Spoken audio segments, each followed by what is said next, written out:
Blah, blah, blah, blah, blah, blah, blah. Let me read it to you. Let me Google translate it for you. It says, Hong Kong KKXX. It's more an observation than a question. Is Mr. Chan, he's very, very talkative. Yeah, as you could tell from our vlogs, a lot of like the cooking vlogs, he likes to talk about random stuff, which are like so random. Sometimes I don't know how to give him an answer. And he thinks it's really amusing. It breaks the ice.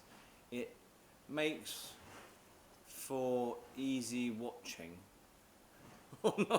Easy watching, but hard listening.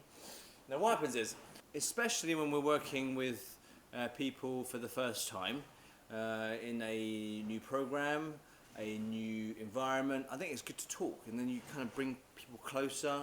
It kind of breaks the ice. Yeah, but he makes like random comments, like they could be like dirty jokes, or like it could be sometimes like really lame jokes, or like just random things, and some people don't know how to react to his stupidness. The reason why I'm so silly is because when I first came back to Hong Kong,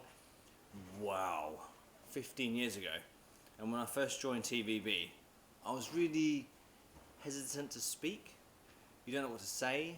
You don't know if what you say will offend anyone. So having figured out what's offensive and what's not, I just say anything I want now. As long as you're not swearing, as long as you're not being overly dirty with your jokes, you can say anything you want. So that's what I do. I just talk and talk and talk.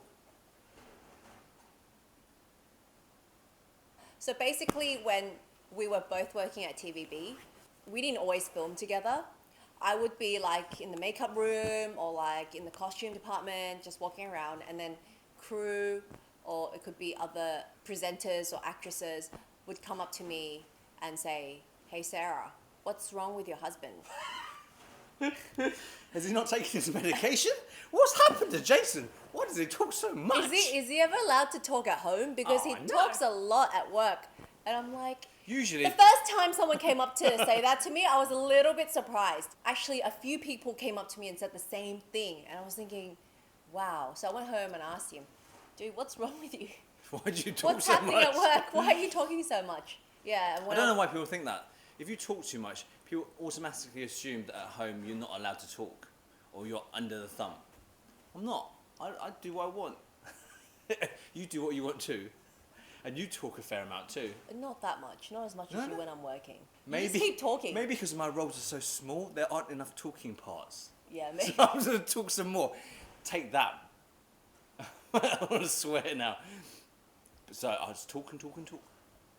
Yeah. Sometimes it's not totally Okay, enough. Next question.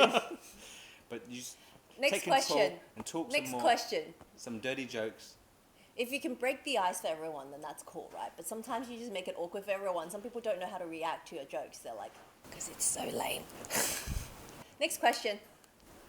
Where's your questions, babe? That's so mean. This one is about cars. For those guys and girls who like cars.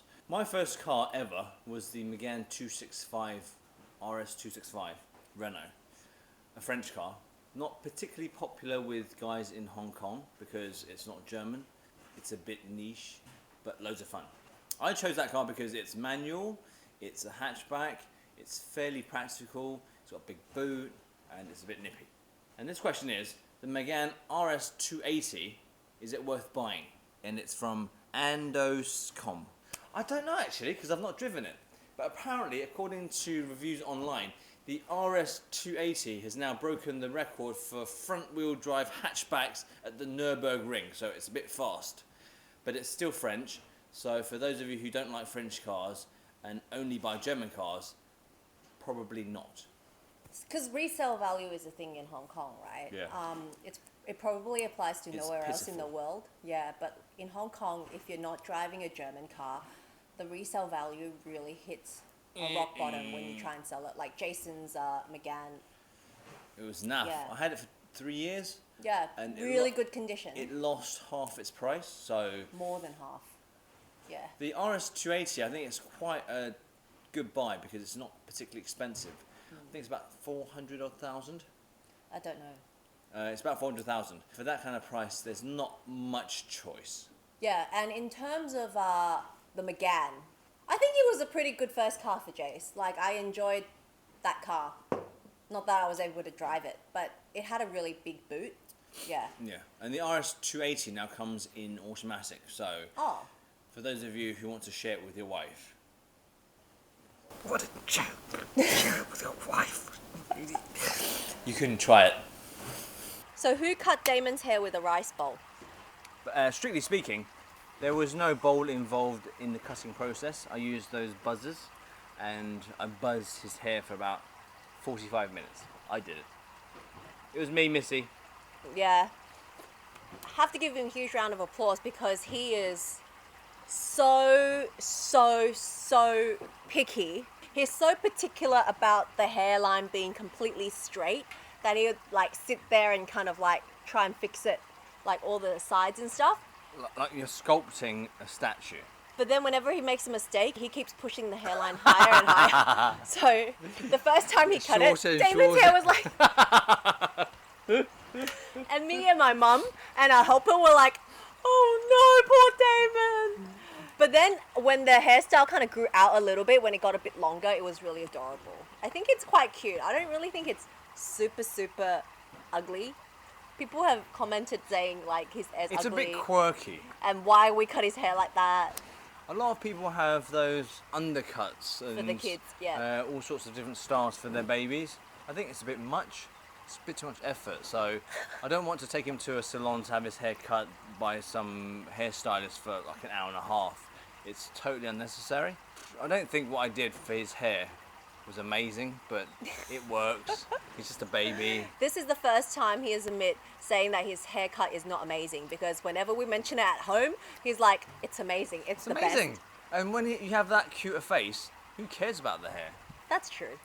I think he's super adorable. And right now he's so young, he doesn't really know whether it's nice or ugly, or he doesn't really care. So we think it's the perfect time for him to have this haircut. He'll thank us when he's older. It'll bring him a lot of great memories. He looks adorable. The last question is from Carmen. She's asking Sarah where she got her eyeliner tattooed. Is it tattooed? Semi-permanent tattoo. So Yeah. the techniques are similar. I think so. I've never gotten a tattoo. I don't When know. you say semi-permanent, how long does it last? Apparently it lasts around 18 months to 2 years. Oh, okay. Yeah. So Not bad. after 2 years, it will discolor and it will How much fade is away. it? Okay, I think regularly it costs around 4,000 something Hong Kong dollars. Oh, it's not too expensive. I think 4,000 something. I got a really good mates rate from Tiffany. Okay. This is Tiffany's details here. Her studio is in Causeway Bay, and I've known Tiffany for like over a decade. She's a makeup artist as well, and she works really closely with a few of my friends. She's been doing a lot of semi-permanent eyebrows and eyeline work. So for that price, it's for a 2-year period though, no? Yeah, so the first time, and then 3 months later, you kind of touch up. Yeah. There's a touch-up session involved, and apparently after you touch up, it will last you close to 2 years' time. Let's say $5,000 for 2 years. It's not bad, really. We used to call up Tiffany to have her come over to draw your face. It's not cheap. Yeah. If she does makeup for you, I think it costs. It's not cheap. To call up a makeup artist to come and do your face each time you go 2,000 party. It's and it all accumulates. So over a period of 2 years, it's not bad. It's the thing with like semi-permanent lashes, eyebrows, and eyeline. I think eyelashes are a bit weird because they start falling off. Yeah, at I don't different parts of really your like eyelashes. I've done it before. I don't really like it. Yeah, it's really annoying because And once they I start always, peeling. yeah, I always rub my eyes, and then it looks kind of a bit too dramatic for my face. I remember you telling me, dude, you look like you're made up for like a ball or something in the middle of the night. It's kind of weird. Yeah, and For your face, anyway. oh, thanks. I think fake lashes are a bit too dramatic for every day.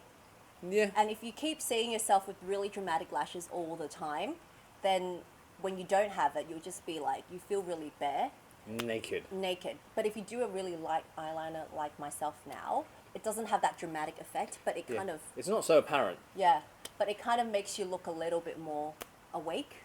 Those people with weak eyebrows, I think it's really good to get your eyebrows semi-permanently done because it really frames your face. It makes a huge difference. Yeah, I suppose.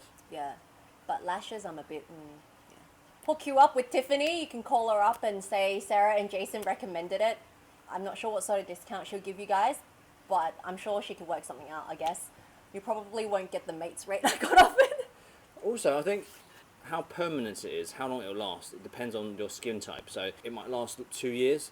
For some people, it might last only, let's say, A year and a half. So there's no guarantee it's going to last the full 2 years. So don't get caught up with the period of time. Oh, and after you do your eyeline, my eyes were swollen for a day and a half.